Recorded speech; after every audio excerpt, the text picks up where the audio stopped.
Era uma madrugada de quinta-feira quando acordei com barulhos estranhos vindos da garagem. Quando desci silenciosamente para verificar, encontrei meu marido Ravi, cooperador da congregação há 12 anos, pesando e empacotando dezenas de quilos de cocaína e maconha. Meu mundo desabou naquele instante quando compreendi que o homem que eu admirava como servo exemplar de Deus era, na verdade, um traficante, que usava nossa casa como depósito de drogas.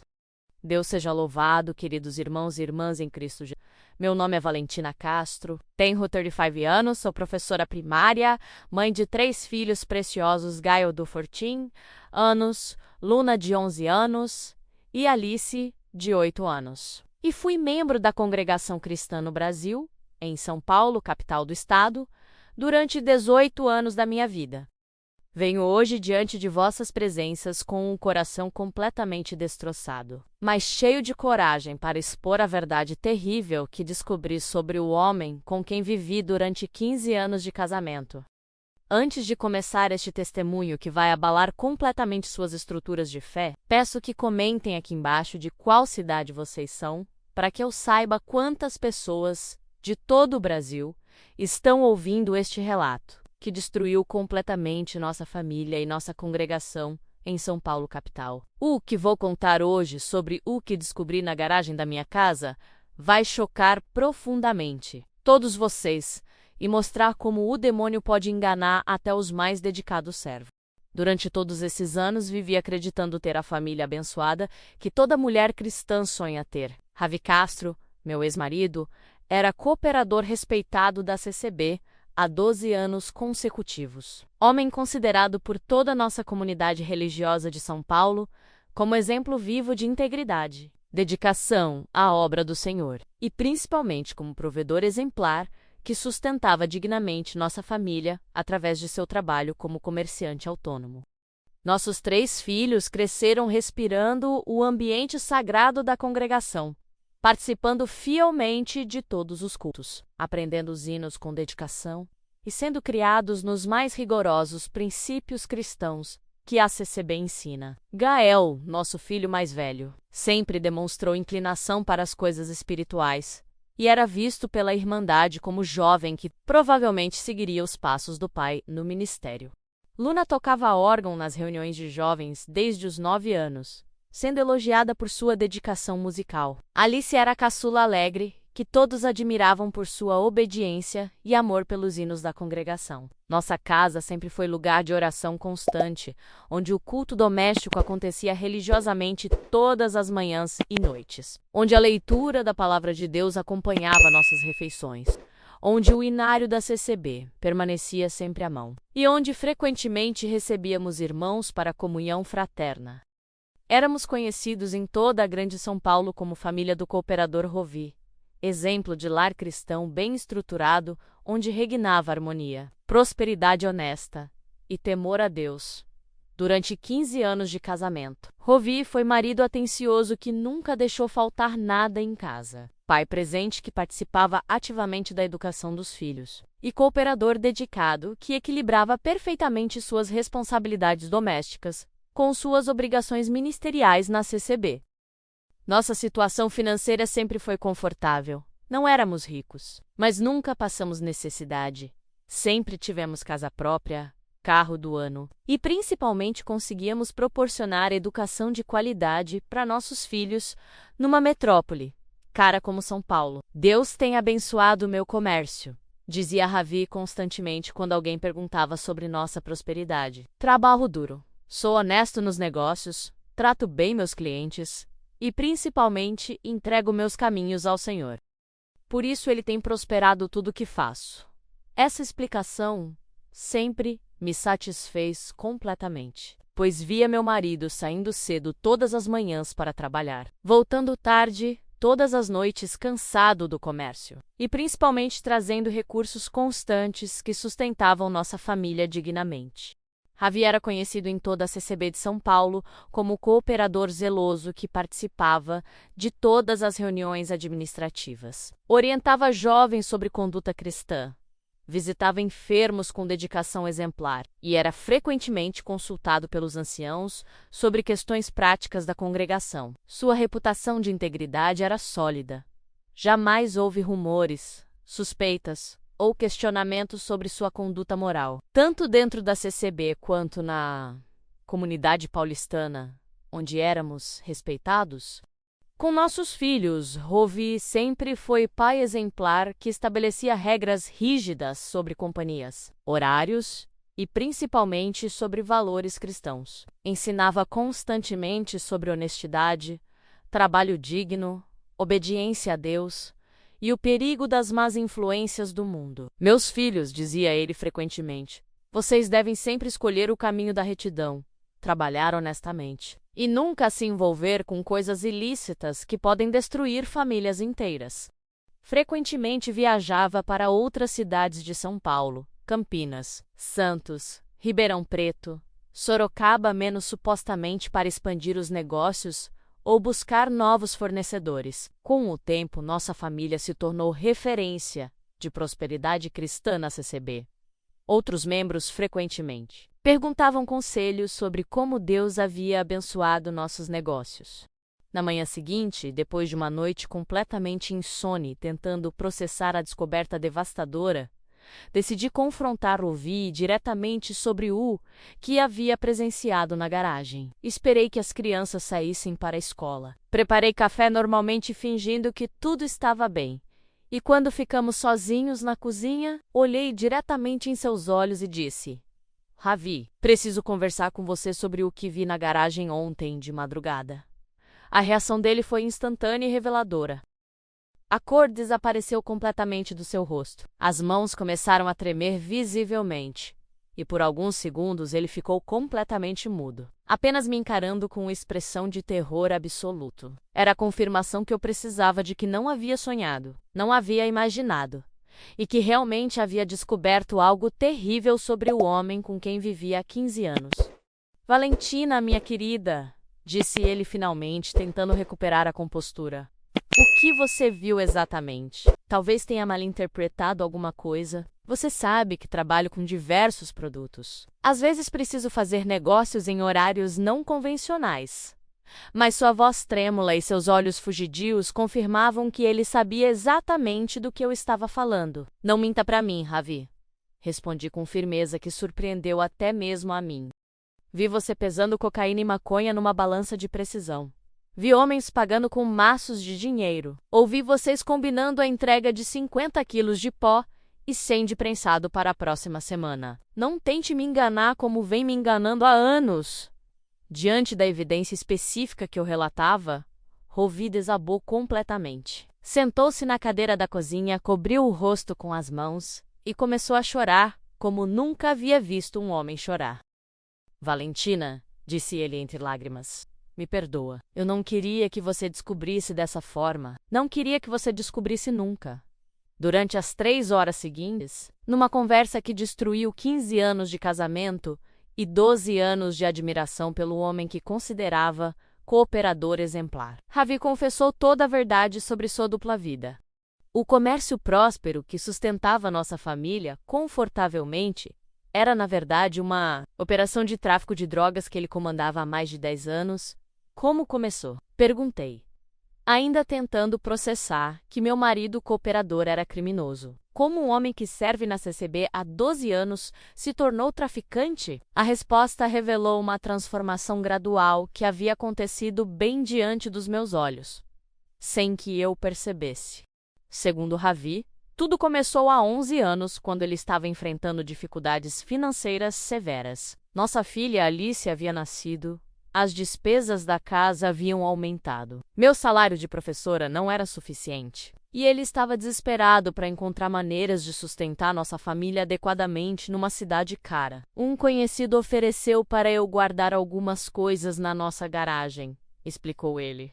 Disse que pagaria bem, que era apenas questão de armazenar mercadorias por alguns dias até serem retiradas. Inicialmente pensei que fosse contrabando comum, menos eletrônicos, roupas importadas, coisas assim. O dinheiro era bom, e nossa situação estava tão apertada que aceitei. Gradualmente, Rovi descobriu que as mercadorias eram drogas, mas naquela altura já estava envolvido demais para sair facilmente. Os criminosos ofereceram mais dinheiro para ele fazer entregas ocasionais, depois para pesagem e embalagem, e finalmente para coordenar toda a operação numa área específica de São Paulo. No início, era apenas para resolver nossa situação financeira temporariamente, justificou ele. Mas o dinheiro era tão bom que nossa vida melhorou completamente. Conseguimos comprar casa própria, carro novo, dar educação de qualidade para as crianças.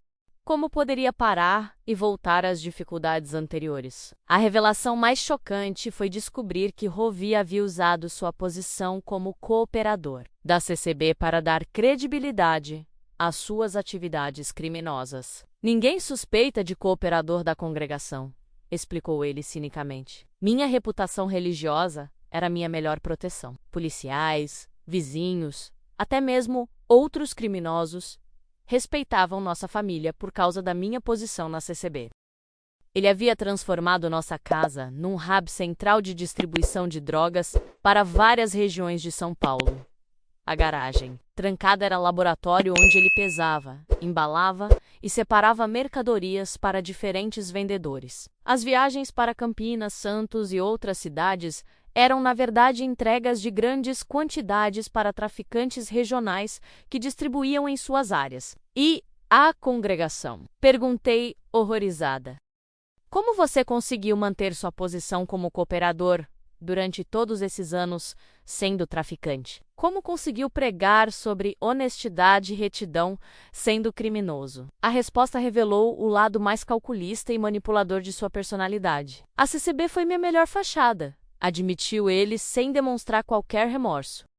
Minha dedicação religiosa, minha reputação como bom pai de família, minha generosidade com a obra da piedade, tudo isso criava imagem tão sólida que ninguém jamais questionaria minhas atividades. Pelo contrário, todos admiravam nossa prosperidade como bênção de Deus.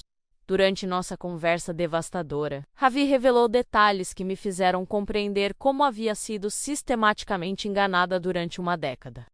O dinheiro que ele contribuía generosamente para a CCB vinha diretamente do tráfico de drogas. Os presentes caros que comprava para nós eram pagos com lucros criminosos. Nossa casa, nosso carro, a educação dos nossos filhos, tudo havia sido construído sobre sangue e destruição que as drogas causam na sociedade. Quantas famílias foram destruídas pelo que você vende? Perguntei com indignação crescente. Quantos jovens se viciaram com as drogas que passam pela nossa garagem? Quantas mães choraram por filhos mortos por causa do seu comércio? Ravi não tinha respostas adequadas para essas perguntas. Eu nunca vendi direto para usuários. Tentou ele minimizar sua culpa. Apenas coordenava distribuição no atacado. O que os outros faziam com a mercadoria não era minha responsabilidade. Era a tentativa patética de se isentar das consequências devastadoras de suas ações criminosas. A descoberta mais perturbadora foi saber que alguns membros da nossa própria congregação eram seus clientes. Você vendeu drogas para irmãos da CCB?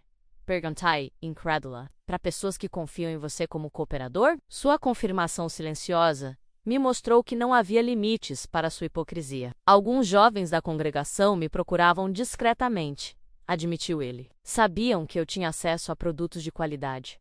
Confiavam em mim por causa da minha posição religiosa. Era apenas negócio. Eles queriam. Eu fornecia. A frieza com que falava sobre destruir jovens da própria comunidade me fez perceber que estava diante de um psicopata completo. Durante nossa conversa, tentei entender como havia perdido completamente todos os sinais que deveriam ter me alertado sobre suas atividades. As ligações estranhas, os visitantes suspeitos, a garagem sempre trancada, as viagens misteriosas, o dinheiro inexplicável. Tudo fazia sentido agora. Mas durante anos, eu havia aceitado suas explicações, sem questionar. Como você conseguiu me enganar durante tanto tempo? Perguntei. Como conseguiu manter essa dupla vida sem que eu percebesse? A resposta revelou capacidade de manipulação que me assustou profundamente. Você queria acreditar. Queria acreditar que tinha marido próspero e honesto, que suas crianças tinham pai exemplar, que nossa família era abençoada por Deus. Foi fácil te dar exatamente o que você queria ver. Essa manipulação psicológica me fez sentir como idiota útil que havia sido usada para encobrir crimes terríveis. Descobri também que Ravi havia criado múltiplas identidades e contas bancárias para lavar o dinheiro do tráfico. Parte dos lucros criminosos passava por empresas fantasmas que ele havia criado. Outra parte era investida em imóveis comprados através de laranjas. E, principalmente, uma quantia significativa era movimentada através de contas da própria CCB para dar aparência de legitimidade. Você usou a congregação para lavar dinheiro sujo? Perguntei horrorizada. Você contaminou a obra de Deus com seus crimes? Mais uma vez, ele confirmou sem demonstrar qualquer remorso genuíno. A CCB havia sido não apenas sua fachada, mas também instrumento ativo em suas operações criminosas. Naquele momento, tomei a decisão mais importante da minha vida. Rovi, isso vai acabar agora. Você vai parar imediatamente com o tráfico, vai se entregar às autoridades, vai confessar tudo para os anciãos da congregação. E principalmente vai devolver todo o dinheiro sujo que ganhou destruindo vidas. Sua reação mostrou que eu estava sendo ingênua sobre sua disposição de mudar. Valentina, você não entende a gravidade da situação, disse ele com frieza que me gelou o sangue. Não é possível simplesmente parar no meio de operações como essas. Há compromissos assumidos, dívidas a pagar, pessoas perigosas envolvidas. Se eu parar abruptamente ou tentar me entregar, nossa família inteira correrá perigo de morte. Pela primeira vez, compreendi que não estava lidando apenas com um marido criminoso, mas com situação que colocava nossos filhos em risco real. Rovi havia nos envolvido numa rede de crime organizado sem nosso conhecimento, e agora alegava que sair dessa rede poderia resultar em violência contra nossa família e nossos filhos. Perguntei desesperada. Eles sabem de alguma coisa? Estão envolvidos de alguma forma? A resposta me trouxe alívio temporário. Segundo Rovi, as crianças não sabiam nada sobre suas atividades criminosas, mas estavam inconscientemente vivendo do produto do tráfico há anos.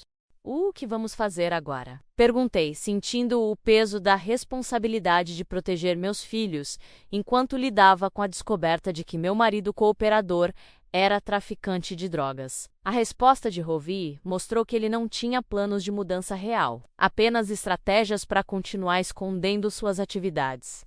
3 dias após nosso confronto devastador, quando Ravi percebeu que eu não aceitaria mais sua dupla vida criminosa, ele revelou algo que me deixou ainda mais aterrorizada.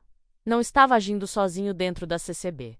Havia uma rede de pelo menos 4 outros cooperadores e diáconos da congregação em São Paulo envolvidos no esquema de lavagem de dinheiro e distribuição de drogas. Valentina, disse ele com frieza que me gelou o sangue, você precisa entender que isso é muito maior do que imagina. Não sou apenas um cooperador que se envolveu com tráfico. Somos uma rede organizada dentro da CCB que usa a reputação da congregação para operações em grande escala. Se você tentar não será apenas minha vida que estará em risco. A revelação de que outros servos respeitados da CCB em São Paulo eram criminosos, como Rovi destruiu completamente minha fé na integridade da liderança religiosa.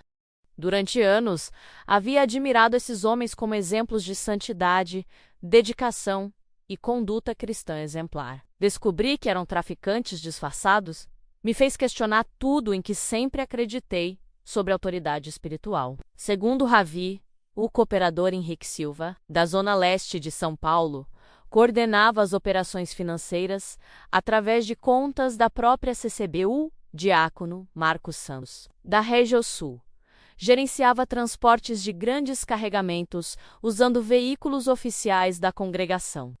O cooperador Roberto Costa controlava pontos de distribuição no interior paulista, aproveitando suas viagens ministeriais para entregar drogas. E o diácono Fernando Oliveira cuidava das relações com fornecedores internacionais, usando sua empresa de importação como fachada. Como vocês conseguiram se organizar dessa forma? Perguntei horrorizada. Como transformaram a CCB numa máquina de lavagem de dinheiro sem que ninguém percebesse? A resposta revelou sofisticação criminosa que me assustou profundamente. A estrutura da congregação é perfeita para operações criminosas, explicou Ravi, cinicamente. Temos congregações em todo o Brasil. Movimentamos dinheiro constantemente através da obra da piedade, viajamos frequentemente para outras cidades. E, principalmente, temos credibilidade absoluta na sociedade. Ninguém suspeita de cooperador da CCB. Durante nossa conversa terrível, Ravi mostrou documentos que comprovavam a extensão da operação criminosa. Havia registros de movimentações financeiras através de contas oficiais da CCB, comprovantes de compra de propriedades usando o dinheiro da congregação, e principalmente comunicações entre os cooperadores criminosos coordenando entregas e pagamentos. A descoberta mais chocante foi saber que alguns anciãos sabiam sobre as atividades ilícitas, mas faziam vista grossa em troca de generosas contribuições que melhoravam a situação financeira das congregações locais. Alguns anciãos questionaram nossa prosperidade repentina, admitiu Ravi. Mas quando começamos a contribuir pesadamente para reformas, compra de terrenos e expansão da obra, as perguntas pararam de aparecer. E os jovens da CCB? Perguntei, lembrando da confissão anterior sobre vender drogas para membros da própria congregação. Quantos filhos de famílias cristãs vocês destruíram com suas drogas? A resposta confirmou que havia uma clientela estabelecida dentro da própria comunidade religiosa. Muitos jovens da CCB nos procuram, disse ele sem demonstrar remorso. Sabem que fornecemos produtos de qualidade. Confiam em nossa discrição por causa da nossa posição religiosa. E principalmente sabem que jamais os exporíamos porque isso prejudicaria nossa própria fachada. Era a revelação devastadora sobre como estavam corrompendo a próxima geração de membros da congregação. Naquele momento, tomei a decisão mais corajosa da minha vida. Iria denunciar toda a rede criminosa às autoridades competentes, mesmo sabendo dos riscos que isso representaria para nossa família. Ravi, disse eu com firmeza que surpreendeu até mesmo a mim. Vou à Polícia Federal amanhã mesmo contar tudo sobre vocês. Não posso ser cúmplice de crimes que destroem famílias e corrompem a CCB. A reação de Ravi foi de ameaça direta. Se você fizer isso, Valentina, nossa família inteira estará em perigo mortal. Não estamos lidando apenas com tráfico local. Temos conexões com organizações criminosas nacionais e internacionais. Eles não hesitarão em eliminar qualquer ameaça às operações. Era tentativa de me intimidar, mas também advertência real sobre os perigos que enfrentaríamos. E nossos filhos? Perguntei, sentindo o peso da responsabilidade de proteger Gael, Luna e Alice. Você colocou nossas crianças em risco de morte por causa dos seus crimes? A confirmação silenciosa dele me mostrou que não havia mais tempo para hesitação. Precisava agir rapidamente para proteger minha família. Naquela mesma tarde, liguei para minha irmã Cláudia, que mora em Brasília, e pedi que viesse urgentemente para São Paulo ajudar com uma situação familiar grave. Sem explicar detalhes por telefone, apenas disse que descobrira algo terrível sobre Ravi e que precisaria levar as crianças para local seguro enquanto resolvíamos a situação. Durante a noite, enquanto Ravi dormia, copiei silenciosamente todos os documentos criminosos que ele guardava em casa. Registros de transações, listers de clients, comprovantes de movimentação financeira através da CCB e principalmente os contatos dos outros cooperadores envolvidos no esquema. Sabia que essas evidências seriam fundamentais para a investigação policial. Na manhã seguinte, quando Cláudia chegou de Brasília, contei tudo sobre a descoberta do tráfico de drogas e sobre as ameaças que nossa família estava enfrentando. Valentina, disse ela após ouvir toda a história, você precisa denunciar imediatamente, mas também precisa entrar em programa de proteção. Essas pessoas não vão hesitar em fazer mal a vocês para proteger seus negócios. Às 14 horas daquela terça-feira que mudou nossas vidas para sempre, chegamos à sede da Polícia Federal em São Paulo. o delegado responsável, Dr. Carlos Mendes, nos recebeu com seriedade profissional. Compreendendo imediatamente a gravidade da situação que estávamos relatando sobre corrupção dentro da CCB e operações de tráfico internacional. Durante 6 horas consecutivas, prestei depoimento detalhado sobre 10 anos de operações criminosas coordenadas por cooperadores e diáconos da Congregação Cristã no Brasil. Apresentei todas as evidências que havia coletado. Forneci nomes específicos dos envolvidos. E principalmente relatei como a estrutura da CCB estava sendo usada sistematicamente para lavagem de dinheiro e distribuição de drogas. Senhora Valentina, disse o doutor Carlos ao final do depoimento, as informações que você trouxe são extremamente graves e detalhadas. Vamos iniciar imediatamente investigação federal sobre esta rede criminosa. Mas também vamos providenciar proteção para sua família, pois vocês estão em risco real de retaliação. Naquela mesma tarde, a Polícia Federal iniciou a Operação Congregação Limpa, coordenando prisões simultâneas dos 5 cooperadores criminosos em diferentes regiões de São Paulo. Ravi foi preso em nossa casa às 18h30. Quando chegou do trabalho, encontrou agentes federais esperando com mandados de prisão e busca e apreensão. A operação revelou a extensão assombrosa da rede criminosa. Foram apreendidos 500 quilos do cocaína, 2 toneladas de maconha, 15 milhões de reais em dinheiro vivo, 12 veículos de luxo, 8 imóveis comprados com dinheiro sujo e, principalmente, documentos comprovando que pelo menos 50 milhões de reais haviam sido lavados através de contas oficiais da CCB durante 5 anos. As prisões causaram um terremoto na Congregação Cristã no Brasil de São Paulo que reverberou por todo o Brasil. Quando a notícia se espalhou de que 5 cooperadores e diáconos foram presos por tráfico internacional de drogas e lavagem de dinheiro, a reação da Irmandade foi de choque absoluto, descrença e principalmente questionamento sobre como uma corrupção tão sistêmica havia passado despercebida por tanto tempo. O ancião responsável pela administração regional da CCB em São Paulo, irmão Antônio, convocou reunião de emergência com toda a liderança local para lidar com o escândalo que ameaçava destruir a credibilidade da congregação em todo o país. Irmãos, declarou ele com visível emoção, descobrimos que nossa confiança foi traída pelos próprios homens que elegemos para servir ao Senhor. Medidas drásticas serão tomadas para limpar nossa casa e proteger a obra de Deus. Durante as semanas seguintes à operação policial, nossa família viveu sob proteção federal devido às ameaças constantes que recebíamos de associados dos cooperadores presos. Tivemos que deixar nossa casa, mudar as crianças de escola e, principalmente, conviver com o medo constante de que criminosos tentassem se vingar da minha decisão de denunciar a rede. Mamãe, perguntou Gael, nosso filho de 14 anos.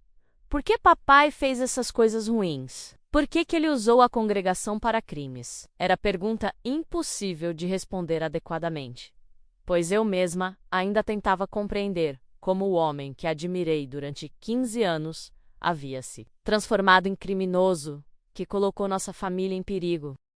As investigações da Polícia Federal revelaram que a rede criminosa da CCB tinha conexões internacionais, principalmente com cartéis colombianos e bolivianos, que forneciam drogas para distribuição no mercado brasileiro. Os cooperadores usavam viagens ministeriais para países vizinhos como oportunidade de coordenar importações de cocaína e outras substâncias.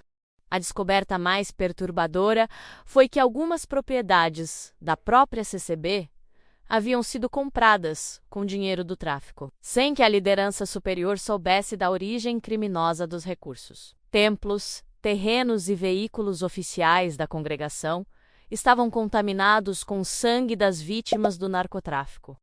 Hoje, 2 anos após aquela madrugada terrível que mudou nossas vidas para sempre, posso testemunhar que Deus operou purificação na congregação cristã no Brasil e restauração em nossa família de maneiras que jamais imaginei possíveis durante os momentos mais escuros da provação. Nossa jornada não foi fácil. Vivemos sob proteção policial durante meses. Enfrentamos ameaças de morte constantes. reconstruímos nossa identidade como família. E principalmente testemunhamos a CCB passar pelo processo mais doloroso, mas necessário de sua história moderna. O primeiro ano após a Operação Congregação Limpa foi devastador para toda a congregação cristã no Brasil nacional. O escândalo reverberou por todo o país quando se descobriu que 5 servos respeitados de São Paulo haviam transformado a estrutura da CCB numa máquina de lavagem de dinheiro do narcotráfico internacional. Congregações de outros estados começaram a questionar seus próprios servos, implementar auditorias rigorosas e, principalmente, repensar os protocolos de supervisão financeira. A liderança nacional da CCB tomou medidas drásticas e sem precedentes para restaurar a credibilidade da congregação.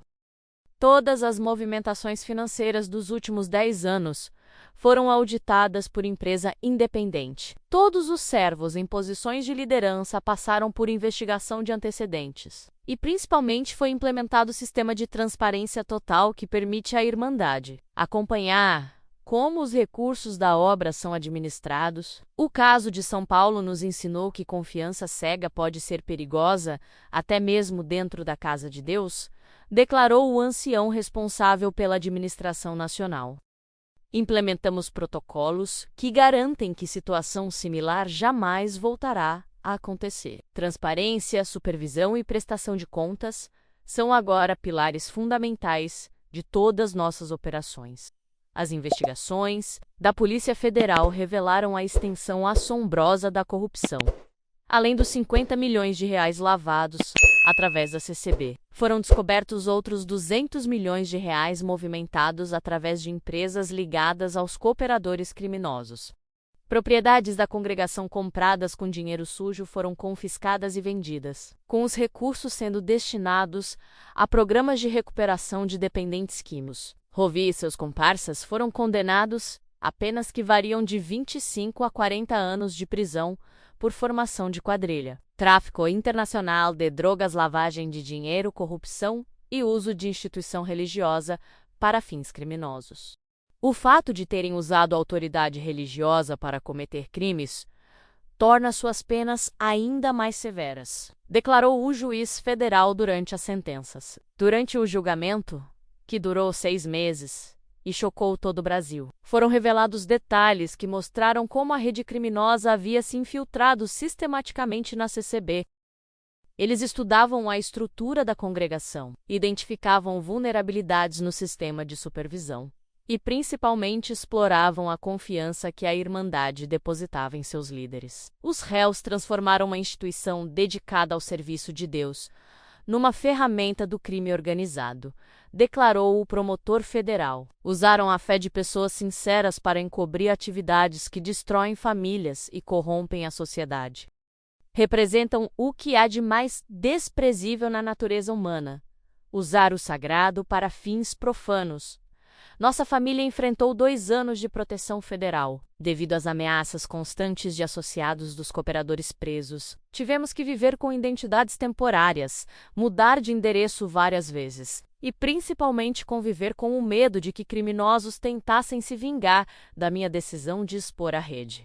Gael, Luna e Alice cresceram entendendo que sua mãe havia feito escolha corajosa que protegeu muitas outras famílias. Mamãe, disse Luna numa conversa recente, você salvou a CCB inteira quando teve coragem de denunciar papai e os outros. Se você não tivesse falado, eles continuariam destruindo a congregação e usando nossa religião para crimes horríveis. Essa maturidade de uma criança de 13 anos me mostrou que nossas provações haviam ensinado lições valiosas sobre coragem, integridade e responsabilidade social. A questão mais difícil foi explicar para as crianças por que o pai havia feito escolhas tão destrutivas. Gael, Luna, Alice, disse eu durante nossa terapia familiar, papai não era mau quando vocês nasceram. Ele fez escolhas erradas que gradualmente corromperam seu caráter. O dinheiro fácil e a vida dupla transformaram ele numa pessoa que não era mais o homem que eu casei. Gael, nosso filho mais velho, demonstrou maturidade extraordinária ao compreender que os crimes do pai não definiam seu próprio caráter. Hoje, aos 16 anos, Ele serve ativamente numa nova congregação da CCB. Toca órgão nos cultos e principalmente dedica-se a programas de prevenção às drogas para jovens. Quero usar minha experiência para alertar outros jovens sobre os perigos das escolhas erradas, declara ele. Luna continua tocando órgão e desenvolveu paixão especial por hinos que falam sobre purificação, perdão e segundas chances. Aurora compõe músicas sobre como Deus pode usar tragédias familiares para ensinar lições importantes sobre integridade e coragem. Alice, nossa caçula, cresce numa atmosfera de transparência total, onde sabe que pode perguntar qualquer coisa sem medo de mentiras ou segredos. Nossa situação financeira foi completamente reconstruída sobre bases honestas. Perdi tudo que havia sido comprado com dinheiro do tráfico menos casa, carro, móveis, joias, mas ganhei paz de consciência que não tem preço. Trabalho como coordenadora pedagógica numa escola pública. Ganho salário digno que sustenta nossa família modestamente e principalmente durmo tranquila, sabendo que nossos recursos são limpos. A CCB nos acolheu numa congregação de outro estado, onde começamos vida nova sem carregar o estigma dos crimes de Rovi. A Irmandade local nos recebeu com amor extraordinário, compreendendo que havíamos sido vítimas da dupla vida criminosa dele. Irmã Valentina, disse o ancião responsável. Sua coragem salvou a CCB inteira. Vocês serão sempre bem-vindos aqui. O trabalho que desenvolvemos hoje inclui palestras em congregações de todo o Brasil sobre sinais de corrupção religiosa, importância de transparência financeira e principalmente sobre como identificar quando líderes estão usando autoridade espiritual para fins inadequados. Nosso testemunho já alertou centenas de comunidades sobre os perigos da confiança cega. A experiência terrível que vivemos, explico durante nossas apresentações, nos ensinou que instituições religiosas não são imunes à corrupção. Servos são seres humanos falíveis que podem ser corrompidos pelo dinheiro, poder ou influência. Nossa obrigação como membros é supervisionar, questionar e, principalmente, exigir transparência total. Uma das conquistas mais importantes foi colaborar na criação de protocolos nacionais de transparência financeira, que hoje são usados por várias denominações religiosas. A Lei Valentina, como ficou conhecida, obriga instituições religiosas a publicar relatórios financeiros detalhados e permite auditoria independente quando há suspeitas de irregularidades. Ravi continua cumprindo pena de 35 anos numa penitenciária federal de segurança máxima. Durante os primeiros meses após a prisão, tentou se comunicar conosco através de cartas patéticas, tentando justificar seus crimes e culpar pressões financeiras por suas escolhas. Suas cartas revelavam que ainda não compreendia a gravidade de seus atos e continuava tentando manipular emocionalmente suas vítimas. Decidimos como família não responder a nenhuma comunicação dele. Ele teve 15 anos para confessar voluntariamente e parar com os crimes, disse Gael. Agora, deve enfrentar as consequências de suas escolhas, sem ter acesso às pessoas que prejudicou. Essa maturidade do nosso filho me orgulha profundamente. As investigações continuaram revelando conexões internacionais da rede criminosa. Descobriu-se que os cooperadores da CCB tinham parceria com cartéis colombianos e bolivianos, usando viagens ministeriais como oportunidade para coordenar importações de drogas. Alguns templos da congregação eram usados como pontos de armazenamento temporário de entorpecentes. A purificação da CCB incluiu a venda de todas as propriedades contaminadas com dinheiro sujo e a doação dos recursos para organizações de recuperação de dependentes químicos. Queremos transformar em cura o que foi usado para a destruição, declarou a liderança nacional. Cada real criminoso que passou pela congregação será convertido em ajuda para vítimas das drogas. Hoje, a Congregação Cristã no Brasil é a instituição mais transparente e supervisionada. Todos os servos passam por verificação rigorosa de antecedentes. Todas as movimentações financeiras são auditadas mensalmente e, principalmente, existe canal direto para denúncias anônimas de irregularidades. O escândalo, embora doloroso, tornou a CCB mais forte e íntegra. Nossa família reconstruída serve ao Senhor numa congregação onde somos conhecidos não pelos crimes de Ravi, mas pela coragem que tivemos de expor a corrupção e proteger a integridade da obra de Deus. Encontramos comunidade de fé que nos acolheu com amor, que apoia nosso ministério de conscientização e que principalmente demonstra que a autoridade religiosa pode ser exercida com transparência e prestação de contas. O impacto do nosso caso inspirou outras denominações a implementar protocolos similares de transparência e supervisão. O caso Rove se tornou marco na história religiosa brasileira, declarou especialista em sociologia da religião, mostrou que nem mesmo instituições centenárias são imunes à infiltração criminosa, mas também provou que a verdade pode prevalecer quando pessoas corajosas se dispõem a falar. Encerramos este testemunho com as duas palavras que nos sustentaram durante os momentos mais tenebrosos e que continuam sendo nossa âncora espiritual. Porque nada encoberto que não haja de ser manifesto, e oculto que não haja de ser sabido. Marcos 4:22. E a justiça e o juízo são a base do teu trono. A misericórdia e a verdade vão adiante do teu rosto. Salmos 8, 9 e 14. Se hoje há alguém suspeitando de corrupção em sua igreja, descobrindo atividades ilícitas de líderes religiosos ou enfrentando pressão para silenciar sobre crimes que presenciou, queremos que saiba: Deus está do lado da verdade, não da mentira. Sua obrigação é expor o mal, proteger os inocentes e purificar a casa do Senhor. Não se calem por medo, lealdade mal direcionada ou pressão institucional. Denunciem, exponham, protejam a obra de Deus. E, principalmente, saibam que o Senhor pode usar sua coragem para limpar sua casa e restaurar a integridade de seu povo. Não permitam que criminosos usem o nome sagrado para fins profanos. A líderes religiosos sejam transparentes, aceitem supervisão, prestem contas. A membros de igrejas, questionem, supervisionem, exijam transparência, e autoridades investiguem denúncias sobre corrupção religiosa com seriedade. A Deus, que purifica sua casa, expõe a mentira, estabelece a verdade e usa pessoas corajosas para proteger sua obra.